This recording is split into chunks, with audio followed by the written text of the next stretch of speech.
Modern. Modern. Modern. Modern. We're prepping for a voyage. Modern. The force of an old-fashioned equals whiskey mass times bitters acceleration. Why don't you make that a double? Modern bar cart. What's shaking, cocktail fans? Welcome to episode 212 of the Modern Bar Cart podcast. I'm your host, Eric Kozlik. Thanks for joining me for another interview episode where we track down the best and brightest minds in the spirits and cocktail world so that we can share their secrets with you.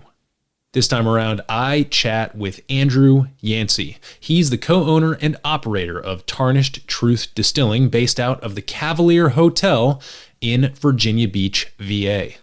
We're recording this interview in the wake of an awesome in-person spirits event run by Andrew and his team called the Virginia Bourbon Invitational. This was my first live booze event since COVID, and I figured I'd take this opportunity to share my experience and tell you a little bit more about the awesome spirits being made in Virginia. But before we dive in, let's take a quick pause so that you can make yourself a drink. This episode's featured cocktail is the Black Manhattan, and I was stunned to realize that we had never featured it on this podcast segment. So let's correct that right here, right now. To make a Black Manhattan, you'll need 2 ounces of American whiskey, traditionally bourbon or rye, 1 ounce Amaro Averna, 1 dash aromatic bitters, and 1 dash orange bitters. We, of course, like to use our embitterment aromatic and orange bitters. Combine these ingredients in a mixing glass with ice, stir for about 15 to 20 seconds until everything is properly chilled and diluted, then strain into a stemmed cocktail glass and garnish with a nice expressed orange twist. Invented in 2005 by bartender Todd Smith at the legendary San Francisco bar Bourbon and Branch, the Black Manhattan is precisely what it sounds like, a Manhattan, but darker.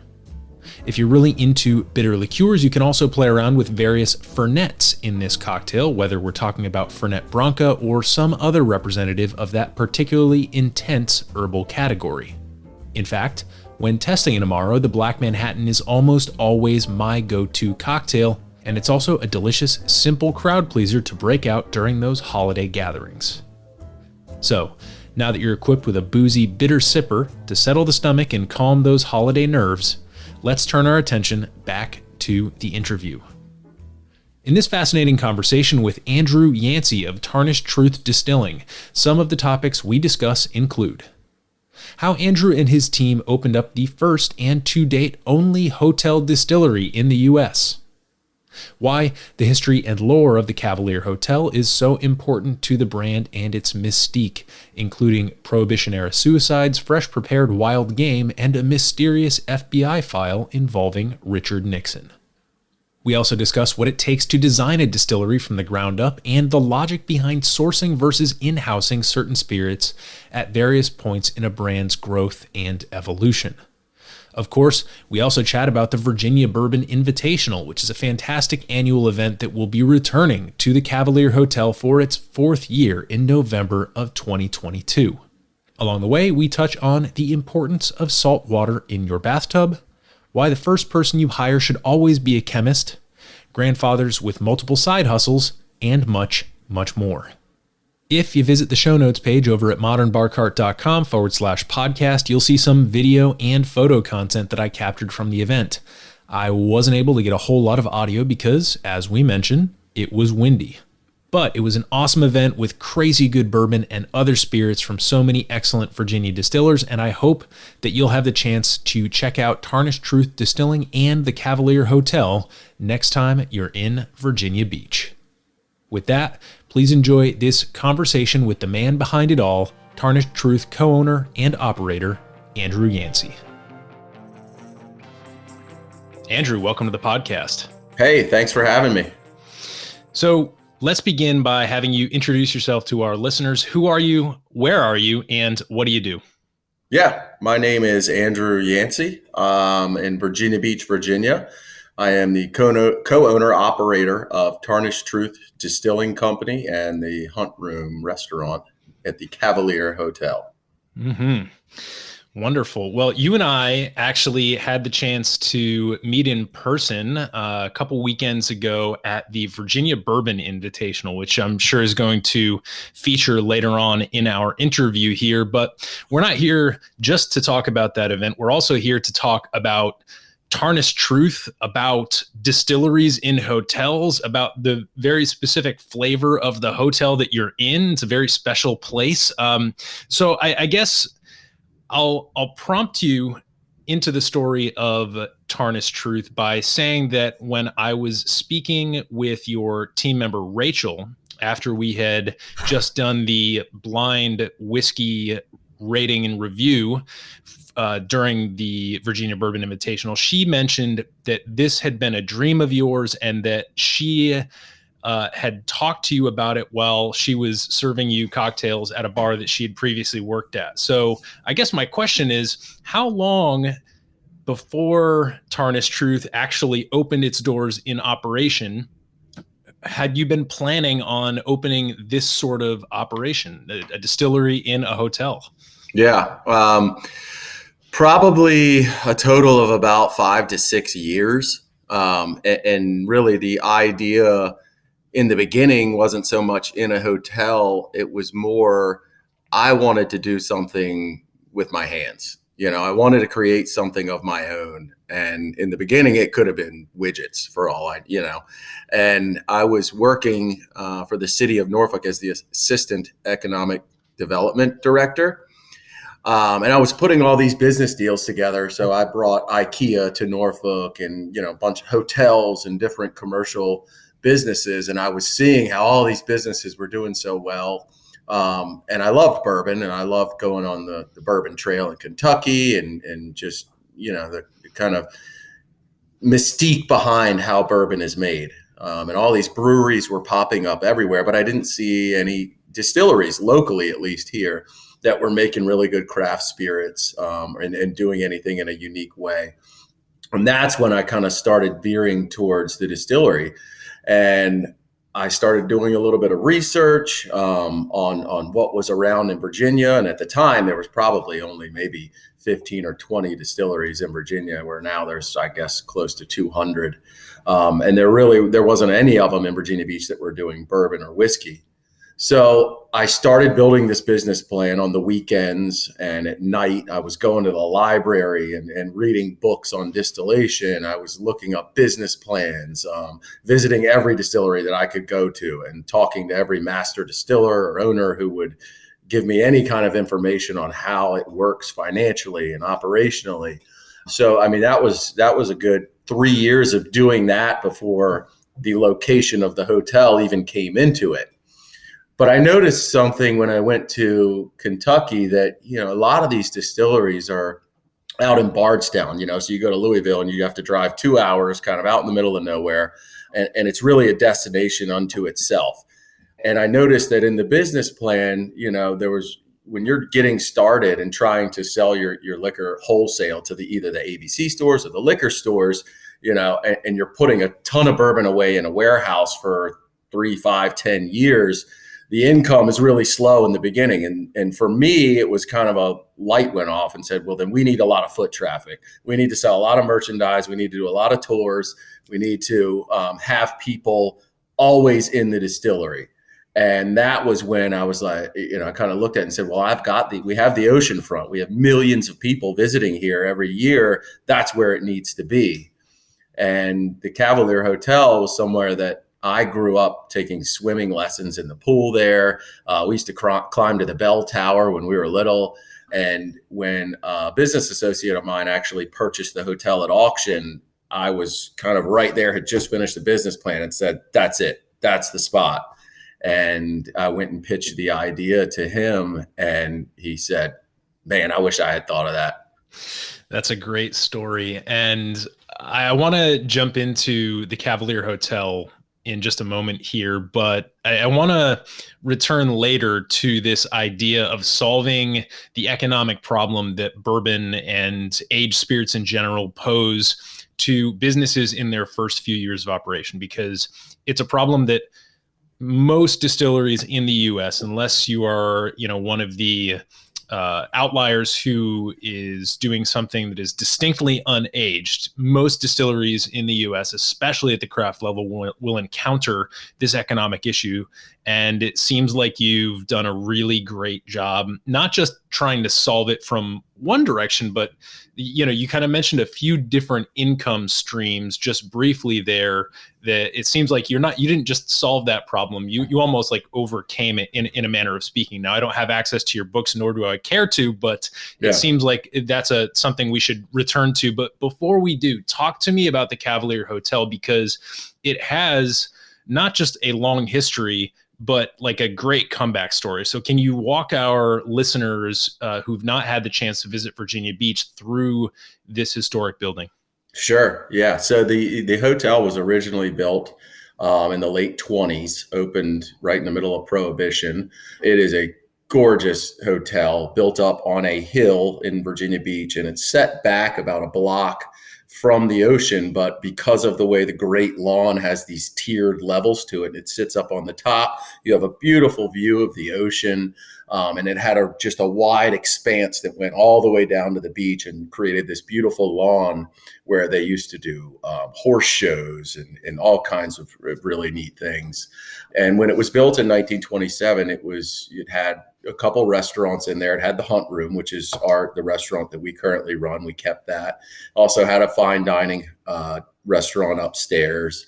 And they would do high tea. And there was actually a train that left from Chicago, went through Boston, New York, Philadelphia, Washington, D.C., and actually ended right on the front lawn of the Cavalier. And the train was called the Cavalier. And it would pick people up, take them on vacation, and then they'd get back on the train and return. So it was a very high-end hotel back then. We had a lot of movie stars. 9 different presidents stayed there. And then you also had your other side of the coin, where we had, Al Capone was a frequent visitor, had Adolph Coors, the owner of Coors Beer, actually committed suicide in the hotel during Prohibition because he thought his life was over. So there's a lot of great stories and a lot of, amazing people that have been through there. And then moving on into the 70s and 80s, the hotel really just went into disrepair. A local family bought it and tried to run it, but really weren't hoteliers, and just let it go into disrepair. And ultimately, it ended up closing. Most of the rooms were closed by late 1990s, early 2000s. And they just had basically the ballrooms open so that they could have events and weddings there. And so the family that owned it, when it got into a bunch of financial turmoil, and ended up putting it up on the auction block. Now, this was the largest piece of undeveloped land at the ocean front. So naturally, your Marriotts and Hiltons and Ramadas of the world, they were ready, because the way that the city had zoned the property, they would have been able to put up roughly 1,200 hotel rooms on that property. They were just going to tear it down and build a bunch of really big hotels. So my business partner, Bruce Thompson, gathered together 5 other local businessmen, and they decided to buy the hotel themselves and restore it themselves with their own money, and really turn it into a 5-star just resort with every amenity you can imagine, and the views and the same type of guests that they came in the 20s and 30s. And so it's really turned out to be exactly what it was back then. Yeah. Did the train stop running? Like, obviously when I was there was no train coming in and out. No. So when did this train stop running? Because I have a related follow-up observation about that. I'm not sure on the actual year of it, but when they were doing the restoration of the Great Lawn, they actually found pieces of the train track and a bunch of coal from when they used to put the coal to move the steam engines and everything. They found it all on the front lawn. I don't know the exact date. I could find it out, but I'm not sure. The reason why I ask is because, obviously, and the Cavalier has done a great job playing this up with, just some of the plaques that they have around the property, portraits of some of the famous guests who visited. I think on my floor, there was like Bob Hope or something like that by the elevator. It's clearly an outlier in terms of the type of people that it attracted. And when I think about where people tend to go in vacation, it tends to be like, well, people in Washington, D.C., where I'm based, a lot of them go out to Bethany Beach in Delaware or some of the other Delaware beaches. I know that my wife grew up in South Jersey, and that's a big, Philadelphia people go to South Jersey beaches. New York people go to the North Jersey beaches or Long Island. When I grew up in Massachusetts, we always went to Maine and those beaches. So it seems like that train, having that from Chicago up through all of the big Eastern corridor cities, really was an important part to bringing all those crazy people from the Capones of the world to the Coors and beyond. And so it's just really nice to hear that, because I knew there was something about a train stop, but it didn't really occur to me that one of the reasons why perhaps the hotel had this sway was because it was the terminus of a track that hit so many influential places. So Can you just take us through, we gotta get it out there, what happened in that fireplace down in the Hunt Room? It's funny. When we were kind of doing all the architectural renderings and looking at how they were going to design the hotel and everything, we had these archives from throughout the years that the former owners had and stuff that we actually hired a guy to go find different archives. We had a file from the FBI where they had provided it to us, given us a copy of it, where they shut the hotel down when President Nixon was there. And this was during the Watergate scandal. And he was in the Hunt Room, which has this amazing fireplace that you've seen. It's 7 feet wide and 6 feet tall. And they shut the whole hotel down and cleared out the contents of the fireplace, hoping to find, I guess, something that they thought he had burned in the fireplace. And, some people don't believe it, but there I have the FBI file. It shows that they closed down the hotel and they had to clear everyone out, and they went into the Hunt Room and took everything out of there. It was, ashes is what it said in the report. But yeah, that happened. So maybe it's obviously there was a very diverse clientele, but between Coors jumping out a window on the 6th floor and Nixon potentially destroying some important documents in there, suffice it to say, old white guys behaving poorly. Yes. Yeah. And the Hunt Room was really kind of known for that back in those days, especially during Prohibition, where it became a speakeasy. And so it was only gentlemen allowed. There was no women allowed in there. And it was called the Hunt Room because you could go fox hunting on the property, and you could also go duck hunting and goose hunting, and you could bring whatever you killed back there and they would cook it in the kitchen for you. That's incredible. It's an interesting historical touch point. Obviously, you've done a really nice job preserving that heritage in the decor of the room. It has that, it's slightly subterranean. It's got that nice kind of dark, almost lodge-like vibe with lots of vintage firearms and taxidermy on the walls. So for anybody who's into that sort of thing, it's worth just going to check it out and take a walk around and see it. I want to now return back to the process of starting this distillery, taking this space with all this potential, all this lore around it, all this mystique and almost we might call it tarnished prestige. How did that play into the brand of Tarnished Truth? And what were the first things that you did to, as you mentioned, get some of that revenue coming in so that you could get into the process of developing your own spirits? Yeah. So one thing we did is, we hired a really good architect who specializes in hospitality, so restaurants, hotels. And because I wanted him to look at the distillery space from a guest's perspective, how will the tours flow through? How could a guest sit in the hunt room and view the different pieces of equipment. How can they really get integrated into the tour to where they're not just looking up at a bunch of tanks, but they're actually looking down at them and smelling the smells that come out of the fermenter, and having each piece of equipment labeled so they can understand what goes where and what every piece of equipment does.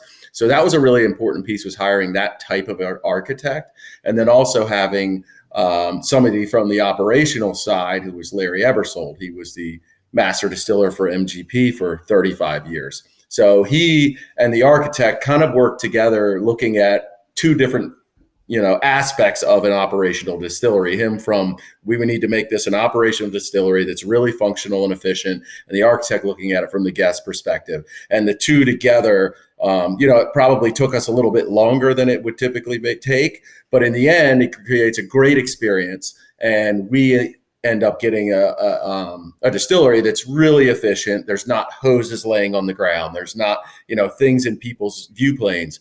And so, we can press a button and everything goes over your head or under your feet without being in the way if a tour is going on.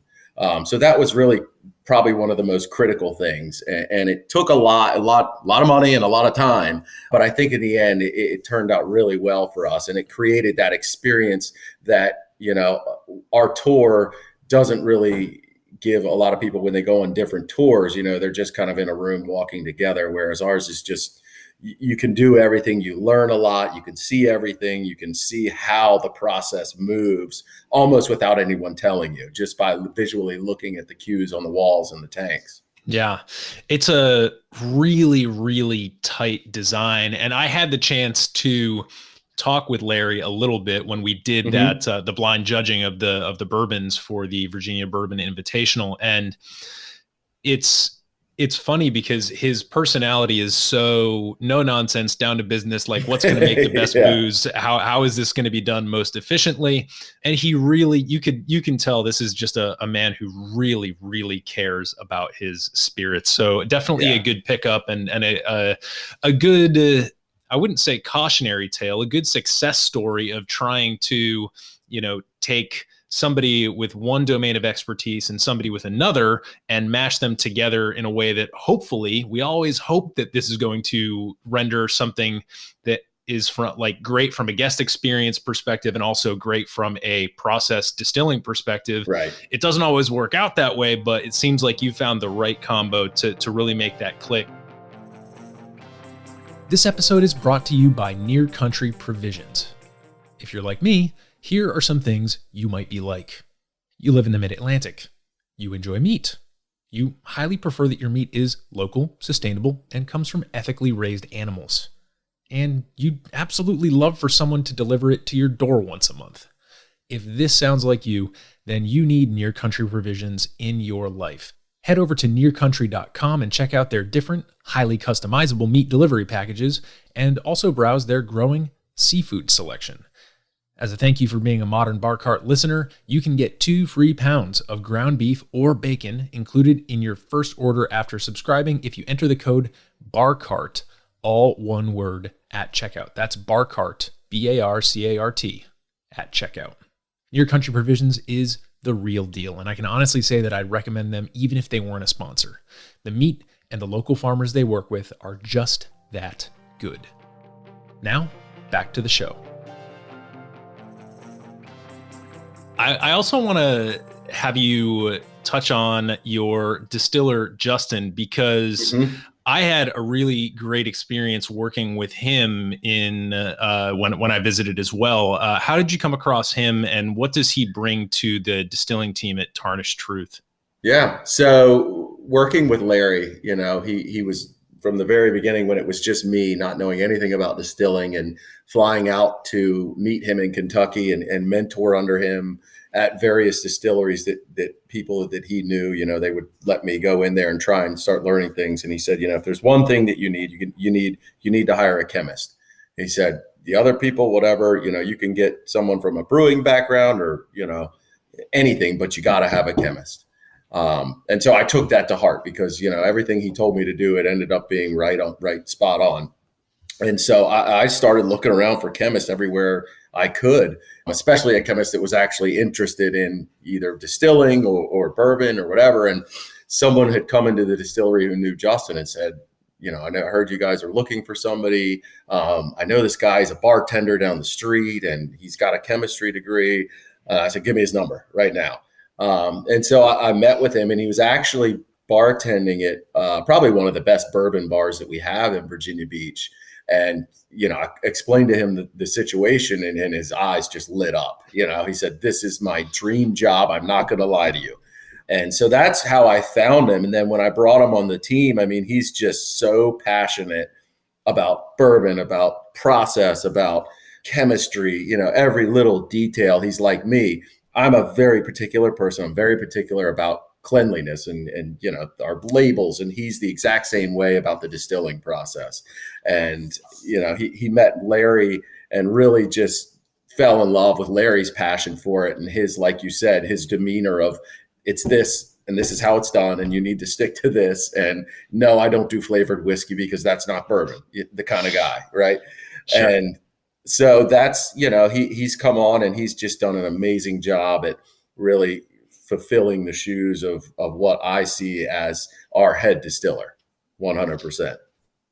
One of the things that we try to emphasize on this show, whether I'm talking to a bartender or somebody in the spirits world, is the beginner's mindset and the importance of curiosity in so far as it pertains to attaining some level of consistent quality.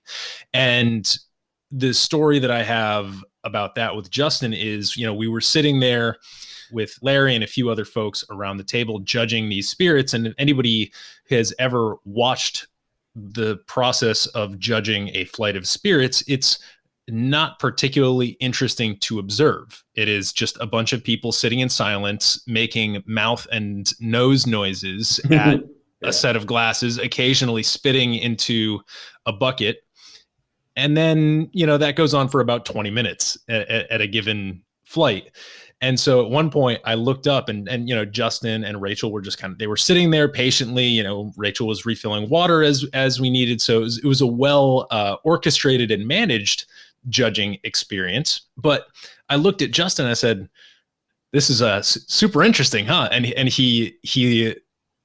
I was kind of joking, being a little sarcastic, and he said, no, this is actively fascinating to me, and he sat there just watching each one of the judges, and just, I could see him soaking in the different processes. And so to me, just speaking with him about your products and like having that very earnest, no, I know you're joking right now, but this is actually fascinating to me response is, just the proof in the pudding of his mindset, and why I think that, you have such a promising head start compared to so many operations that don't have the opportunity to put this kind of design thinking into not only their space, but their team.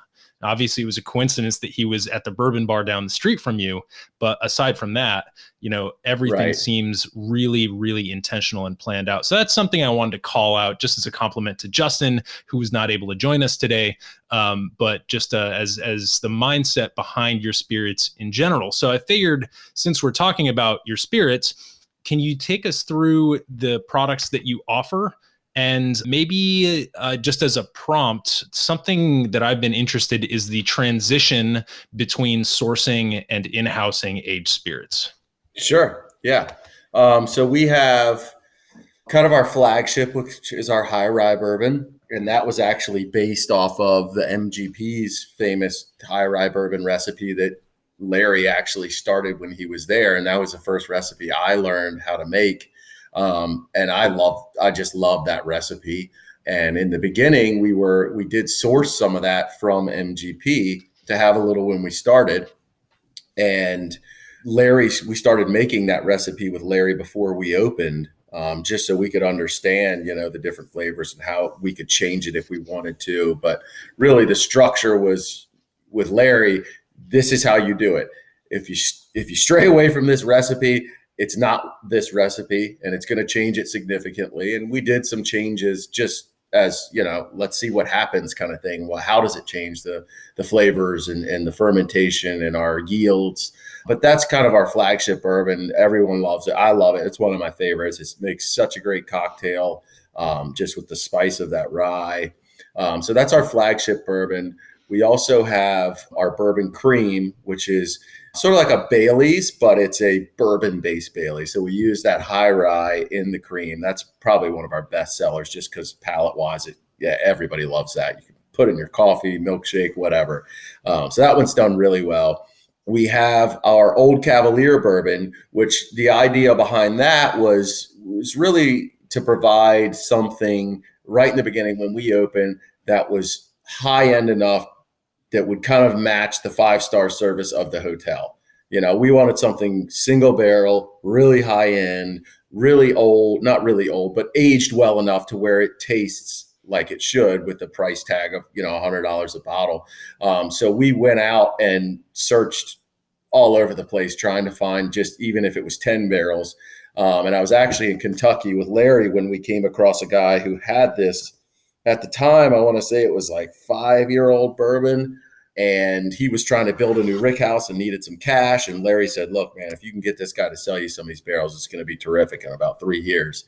And so I ended up offering to buy 100 of those barrels, and that's what is now our Old Cavalier. We still have, I don't know, maybe 20 of those barrels left. So that'll be gone soon, and we're trying to figure out what we want to do with that, whether that Old Cavalier will just always be a sourced bourbon, maybe, and maybe one day when we get to have our stuff be 13 years old, then we'll switch it over. But, we don't ever try to hide the fact that wasn't something that we found. We do finish it on site. So we do some like sherry barrel finish, a port wine barrel finish, a rum barrel finish to kind of put our own stamp on it. But it is just a great bourbon. There's no doubt about that. And then we have our Fourth Handle gin, which was actually Justin's doing. I was never really interested in gin, and Justin came to me one day and said, what do you think about doing a gin? And I said, well, I hate gin. I've never drank it. I don't really like it. I don't know enough about it to really know if we're making a good gin or a bad gin. And he said, well, what if I did it? What if I went and did the research? And I said, look, if that's what you want to do, let's do it. I'll give you a shot, but I don't want it to be, your run of the mill every day, London dry style gin. Let's make it our own, let's make it something unique. And so he probably went through, 35 to 40 different botanicals and different, iterations of those botanicals together, and finally came up with what we have now, which we've won multiple awards for. And it's just such a unique gin that I will drink. I drink it now just with a little bit of tonic water, even with soda water. I mean, he did such an amazing job on it. And cool story behind it is the Fourth Handle gin. So every bathtub when the hotel was built had 4 handles. It had a hot, a cold, a shower handle, but then it had a 4th handle that would bring ocean water into your bathtub, because in the day it was very opulent to have a saltwater bath. They thought it was good for your skin. And so we wanted to kind of make that connection between the hotel but also that we were doing something a little bit extra and a little bit opulent to make this gin the best that it can be. And so that's just been really, really great. I love that. That's such a great connection to the place. I like also talking to people about this transition between sourcing and in-housing your aged spirits, because, it gives distillers the opportunity to communicate like, hey, we're no longer in an era in general. I mean, are people still going to try and obfuscate that? Of course. But in an era where it's the availability of good cooperage is only getting more scarce, this is going to be something that continues to happen. And it's one of the rare sort of confluence points, as I see it, between the craft distilling world and the big money distilling world of the giant producers.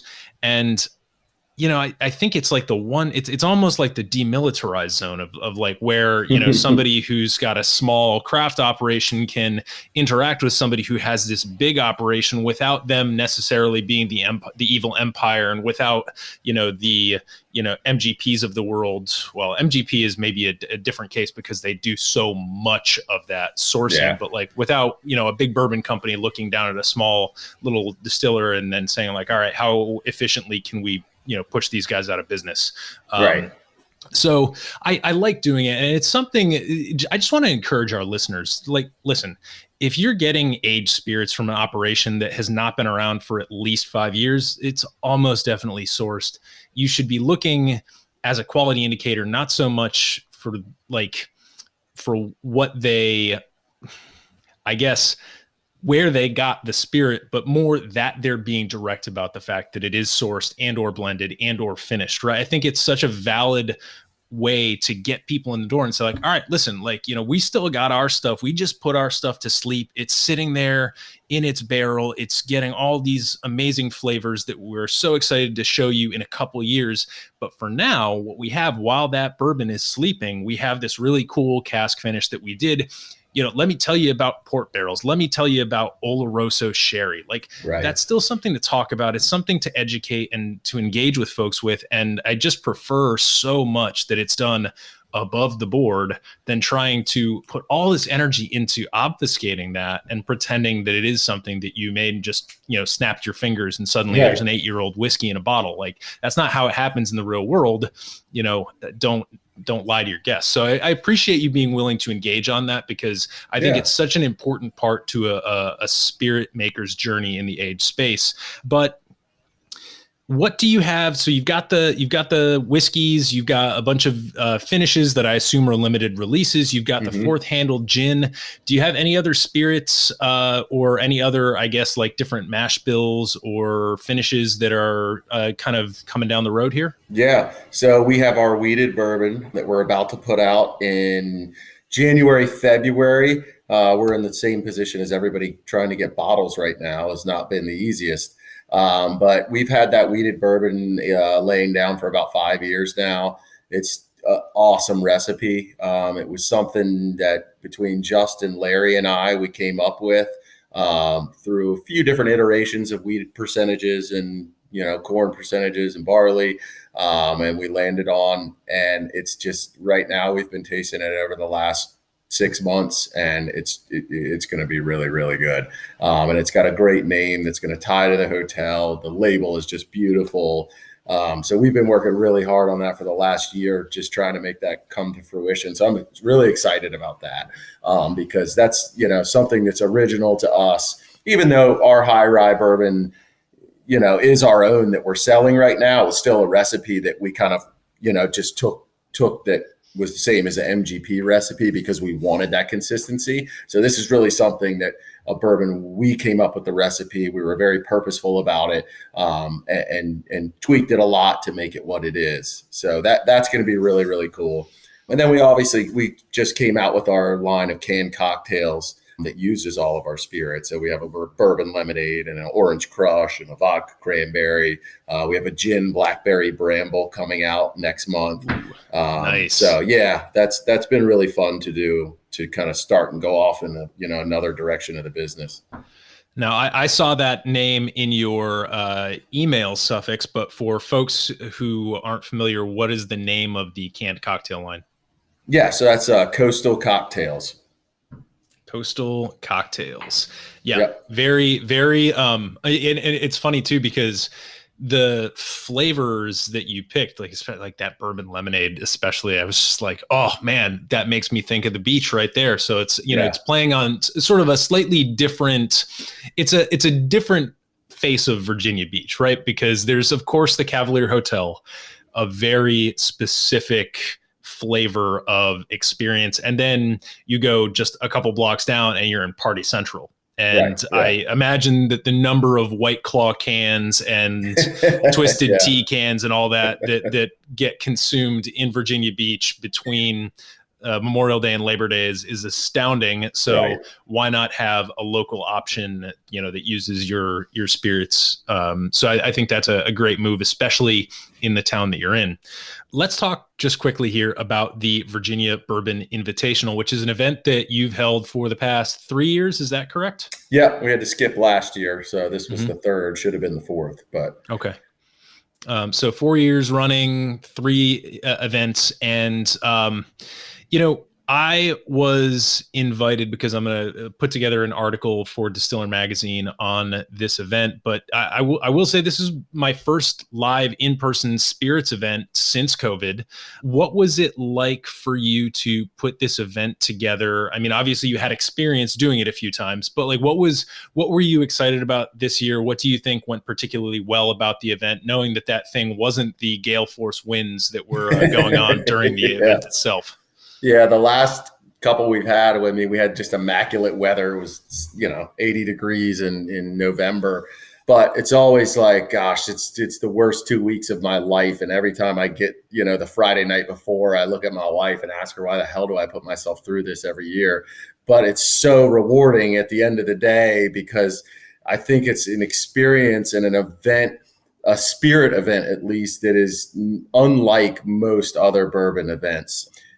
And that's what I'm most proud of, is that people are like, I have never been to a bourbon or spirit tasting event of this caliber, with the food options that you guys have, the spirit availability that you have, and the ambiance and setting of it, and that was really my impetus behind doing this, is doing something that wasn't, hey, bourbon and barbecue, like we have so many of those, and it's not people just chugging bourbon because it's a barbecue outdoor festival. It's really meant to be an educational spirit tasting experience. Yeah. As somebody who has attended a number of those, like some things that were notably absent: food trucks. Right. Yeah. Instead, you had these really nice small bites prepared by the hotels. It was by the hotel's catering, correct? No, it's 6 different restaurants. Oh, it was different. Okay. Yeah, so each table was a different restaurant. We had 6 restaurants total. 2 of them were from the Cavalier Hotel. 2 of them were from the hotel across the street, and then the other 2 were from a hotel in Norfolk. Okay, so I must have just looked at only the 2 that had the Cavalier Hotel's names, or maybe they were the ones with the most delicious bites that I kept returning to. But really great selection of different food. Like I was a little bit, I was a little bit nervous because you moved the food inside because of the winds were blowing out the sterno. Solid move. Everybody appreciates hot food, but I was a little bit concerned. I was like, oh, there's so many people. Is there going to be enough food? Are they going to run out after an hour? And nope, like that food just kept coming all the way through. It was beautifully done and absolutely delicious. So from a culinary standpoint, like definitely the best bourbon event I've gone to for what is not the brown liquid being poured into my glass. And then, also it was just, you had fire pits, you had Adirondack chairs, you had different, seating areas where people could, like you said, that rolling kind of terraced or tiered great lawn, people could, go and get a nice view of the ocean. You had live music and kind of covered seating in another area. And so I think it really displayed the best things that the hotel had to offer, as well as some of the best things that Virginia spirits have to offer. I just figured I'd give you the chance to plug that event. Is there anywhere, if somebody happens to be in the Mid-Atlantic and might want to participate in this event in years to come, where might they go for information, or is there a social media account they should follow for updates? Yeah, there's a Virginia Bourbon Invitational, Facebook, Instagram, vabourbon-invitational.com. Or you can always just do info@Tarnished Truth, and that comes to me, and I usually kind of field all those questions. But yeah, it's an idea I had when we had first opened, that I've been to so many of these festivals, and a lot of times the distillers were kind of like, yeah, they're great, but we spend so much time here, and it's not really our clientele, and people aren't buying a lot. And I knew what we had, and I knew we had the foot traffic, and we have the clientele that, if they could get to these people, they could really open up and be able to sell a lot. And, it wasn't really a self-serving thing for me, because I'm promoting other people's spirits. I just wanted everyone to know how many great distilleries there are in Virginia and have an awesome festival for it. And so I think, all the Virginia distilleries really appreciate this event. They always line up and sign up every year. Yeah, it was a great crew. Definitely some of the best that the state, or I suppose the Commonwealth, has to offer. Commonwealth, yeah. Yeah. So knowing that if you want to go and engage with Tarnished Truth, you have the opportunity to go book a stay at the Cavalier Hotel. You have the opportunity to keep your eyes peeled for the next Virginia Bourbon Invitational. Obviously, ABC stores in Virginia and liquor stores elsewhere. Where are you folks distributed outside of VA? Just Virginia right now. We've been really specific about being able to, I don't want to put myself out there and stretch it too thin to where then I don't have enough to supply on site. And I mean, the amount of bottles that we go through in that tasting room, in that retail shop has been triple what we thought it was going to be. So sometimes we have trouble just keeping up with that. We're a small operation. Now that we're getting into a lot of our own stock though, we're going to start looking at going out into, the neighboring states, North Carolina, Maryland, Delaware, now that we have some capacity, especially coming out with our new wheated bourbon. We've got a lot of that we'll be bottling up. So right now it's just Virginia. We do have some online partners through LibDib and a couple other we're signing up with where people can get online. But right now just Virginia and trying to keep that fulfilled.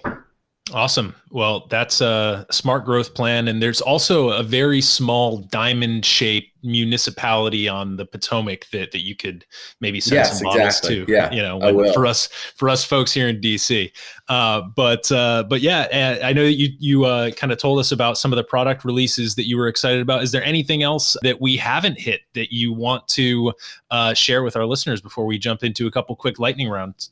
No, I mean, the Bourbon Invitational is November 5th of next year. So put that on your calendar. We already decided on that date. But other than that, no, we're online. So if you do live in Virginia, you can order our spirits through our website and we can deliver shipping to your house if you're in Virginia. But yeah, look forward to the new wheated bourbon coming out about January, February. It's going to be amazing. And the tours at the distillery, if you haven't done it, come down and do a tour. You'll be really impressed and stay at the hotel, make a weekend of it. It's a great place. Yeah, absolutely gorgeous. So with that, let's jump into the lightning round. First question. I know you're a bourbon guy, obviously, but what's your favorite cocktail? And if you don't have a favorite of all time, what's something that you've been more recently getting into? I'd have to say my favorite cocktail, because I really don't make cocktails at home, just because when I get home, the last thing I want to do is make another cocktail. I would have to say it would come from the Hunt Room, which is our restaurant. And it was something that I had actually never had before opening up the restaurant for some reason, but it's the Black Manhattan. And I've just absolutely fallen in love with it. And the guys do such an amazing job at the Hunt Room with it. That uses our old Cavalier. And then they have these X-Malt bitters that they make with some Angostura bitters, a little orange twist, and some Averna. And it comes in this beautiful coupe glass. And I love it. Everybody loves the old fashions down there, but for me, it's the Black Manhattan. Oh, totally. It's such a good drink, especially in the winter. Oh man, I love it. We haven't had that answer nearly as often as we should on this lightning round. So yes, Black Manhattan. If you haven't had one, you need to. They're delicious. Next question. If you could have a cocktail with anyone in the world, past or present, who would it be? Where would you go? What would you drink? Just paint us a picture. I would probably be with my grandfather for sure. He owned a deli when I was really young, and it was one of the most famous Jewish delicatessens in Norfolk, which is right next to Virginia Beach here. And he passed away, before I even went to college. I think I was in early high school, but I just remember him saying, you got to work hard, you got to do your own thing. You don't want to be a beer truck delivery guy. He used to always tell me that, but I think he was worried that I wasn't going to, grow up to be something because I was kind of a wild child. But I would love to be able to sit down with him and have a cocktail and show him, what I've become and kind of followed in his entrepreneurial footsteps, because that's what he was. He was always had some deal he was putting together. He had a private eye company, he had a jewelry store, he had this deli, so he was just a guy of many talents and loved, had the entrepreneurial spirit. So I would have loved to been able to sit with him and just show him what I've done. That's awesome. That's incredible and Great. I love the private eye jewelry and cured meats. That's I mean, that's the way to my heart. Secrets, shiny rocks, and expertly smoked hams. I love it. Right. Last question here. Do you have any unusual or potentially controversial views in the booze or cocktail world? I'd probably kind of go back to Larry's belief that I really don't like flavored whiskey. That's probably my thing. I've had it maybe once or twice, and I just can't stand it. Everybody wants us to do, the maple bourbon or some kind of. No, it's not happening. I just don't do that. I don't like it. I don't think if you want to add something to it, make yourself a cocktail.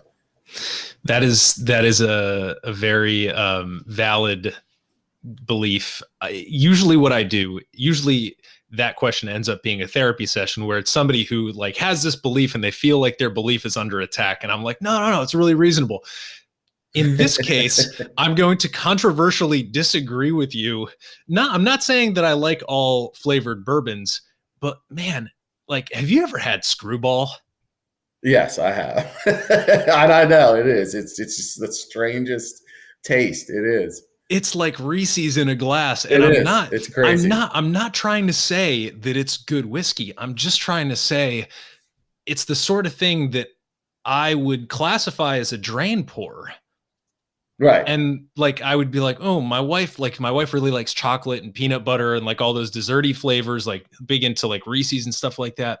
And she tried it and she was like, that's disgusting. And I tried it and I was like, I don't know. I kind of really like this. I know it's terrible. No offense, Screwball. But I don't know. I kind of like it. So this is one of those cases. It's that, and from the bourbon making thing, I met with owner of Heaven Hill, Max Shapiro, who's become a pretty good friend of mine, and he's gave me two pieces of advice. It's one, never age in small barrels, and two, it can never age too long. You just have to be patient, and that's kind of the two things that I live by in the operation of our distillery, is that we will never age in small barrels, and we're never going to take it out of the barrel too early. If it's not ready, it's just not ready. There you go. Well, I think that we've hit a number of really interesting quality checkpoints during this conversation. So for longtime listeners of this podcast, you'll be able to easily pick those checkpoints out. Can verify the operation at Tarnished Truth is something to behold. And I do hope that if anybody finds themselves in the Virginia Beach area now or in the future, that you take some time, swing by, take a tour, have a cocktail at the Hunt Room, and pick up a bottle of some of Tarnished Truth's delicious whiskey or their Fourth Handle award-winning gin. So Andrew, just tell us how to get in touch digitally. What's the best social media for Tarnished Truth in particular? Yeah, Facebook is probably our most active one. You can always get in touch there. The messaging, PMs there or direct messages there, we always respond to. I see all of them. If it's not me responding, it's one of my retail girls. So that or info@Tarnished Truth.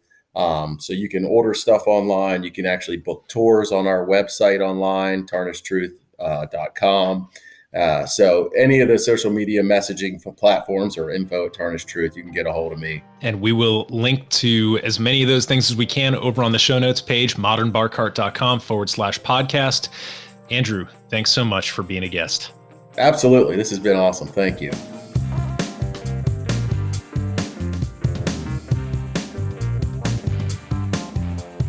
Hey everybody, thanks for listening. If you enjoyed this episode, there's two big things you can do for us here at Modern Bar Cart. One would be to tell your friends and family if you think they'd enjoy listening to us talk about cocktails.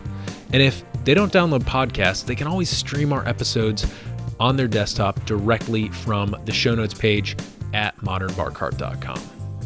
The other thing you can do to help would be to head on over to iTunes or wherever you download your podcasts and leave us a review. 5 stars are great, but we're more interested in your feedback. And the beauty is, the more reviews we have, the easier it will be for other folks out there to learn about our show. We're trying to start a cocktail revolution here, and by spreading the word, you're helping us fight the good fight. You can always Reach us by emailing podcast@modernbarcart.com if you're looking for cocktail or bartending advice, or if you're a pro who would like to pull up a mic and be interviewed for all to hear.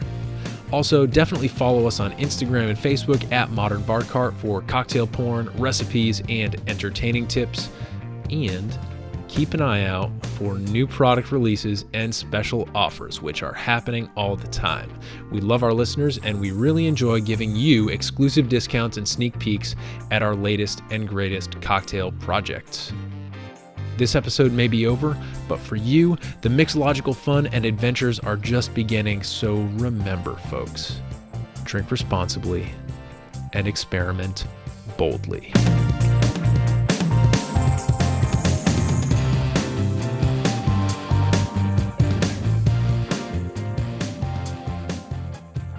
This episode was made possible with editing and sound design by Samantha Reed, distilling and bourbon insights courtesy of Andrew Yancey and Tarnished Truth Distilling, and a little bit of interview magic by yours truly. This has been a Modern Bar Cart production, copyright 2021.